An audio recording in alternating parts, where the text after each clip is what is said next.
today I'm going to do a persuasive speech on how pay-to-play is causing more and more kids to stop participating in sports. Sports are everywhere, reaching from the United States all the way across the world. Yet there's a cost just to play. The cost affects almost every school and every state in the United States. And for every season there's a price to pay just for more than equipment. Pay-to-play is an issue faced by most athletes in the United States and needs to be rethought because there aren't other options.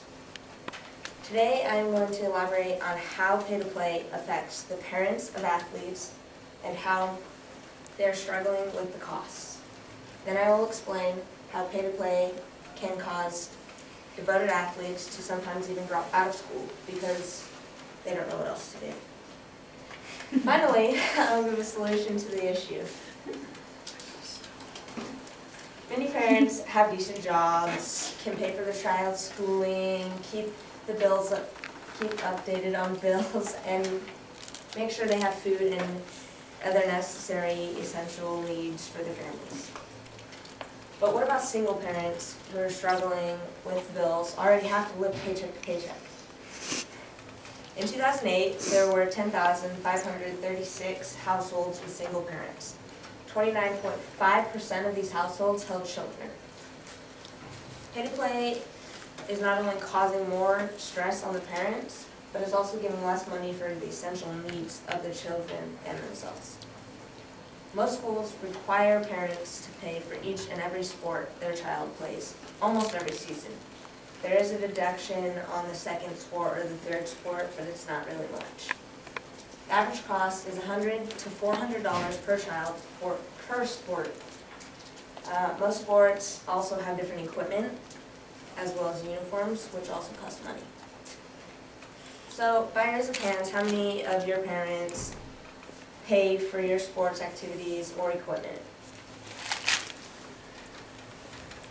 Well, the University of Michigan did a study that said 61% of children are charged with a pay-to-play fee.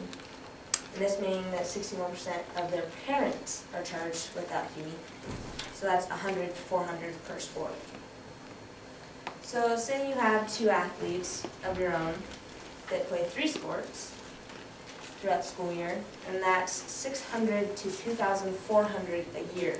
On top of that, you have to pay for their schooling and education, all the equipment needed for each of those sports, and just essential life needs. Pay-to-play is not only depriving parents of money and time and causing them to fall behind on bills and other things, but it's also depriving athletes of sports. Athletes' parents who don't have money to pay for 2, 3, or sometimes even 4 sports have to choose between them. This can cause athletes to drop out because they can't afford it anymore. While over half of America's children play sports, which means that there are more and more families out there suffering for the costs. But did you actually know that children benefit from playing sports? The benefits are community representation, fitness, positive mentors, social relationships, leadership skills, time management, success mindset, the 3 Ps, persistence, patience, and practice, teamwork and cooperation, and improved academics. The Minnesota State High School League in 2007 did a study and found out that the average GPA of a high school athlete was 2.84, while a non-athlete was 2.86, or 2.68. Yeah, that's not much, but it is a difference. And by students playing sports, they learn how to do time management, as I said before, and get their mind successful.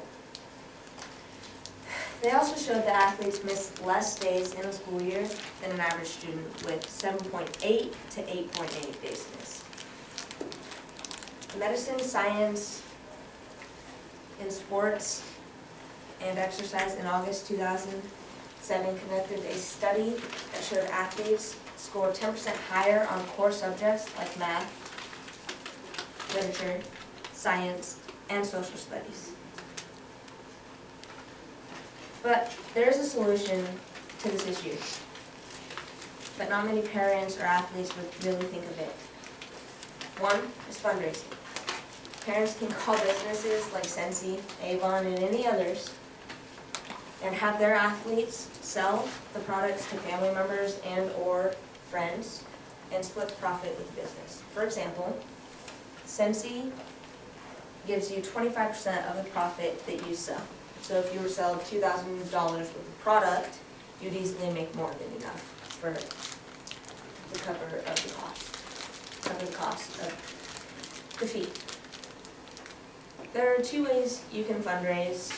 One, you can set up a booth at a fair or a special event and sell to passerby comers, and you can sell from the booth or you can sell from a catalog, depending on which you have.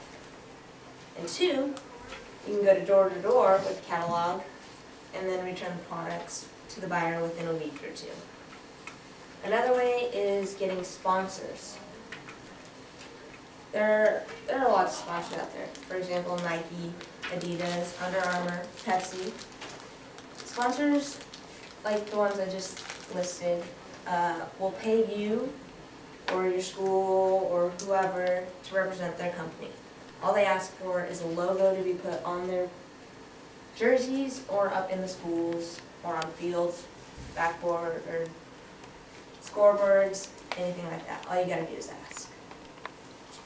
So, pay to play is an issue that athletes throughout the U.S. are fighting against in the present day. Now that I have elaborated on how parents are having trouble keeping up on bills, schooling, and just the fees themselves, I have also explained how some athletes are dropping out because sports is all they've got, or they don't know what else to do, but yet little is being done to resolve the issue. So I ask that you please help raise awareness and fight against pay-to-play fees. Are there any questions?